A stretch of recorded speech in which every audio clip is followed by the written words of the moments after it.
Imagine the uncle who raised you like his own child, paid for your college, your wedding, even gave you a house to live in.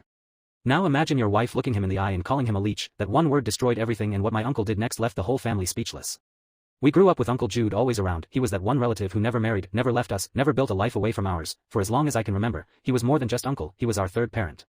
When my father worked long shifts and my mother was overwhelmed with 3 children, it was Uncle Jude who stepped in, helping with homework, cooking simple meals, driving us to school. We would sometimes ask him, "Uncle, why don't you get married? Don't you want a wife and children?"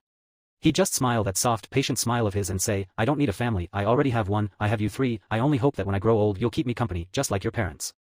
At first, as kids, we didn't understand the depth of his words, but as we got older, it made sense. He poured his entire life into us. When my brother struggled with math in secondary school, Uncle Jude paid for extra lessons. When I got into college, it was Uncle Jude who handled tuition the semester my dad lost his job. He did the same for my eldest brother too. Between my parents and him, we never lacked the chance to study. In fact, when my eldest brother was preparing to get married, it was Uncle Jude who quietly paid for half of the wedding expenses. No one asked him, he simply handed over the money and said, "It's important the family shines on that day." That's the kind of man he was, never loud about his sacrifices, but always steady.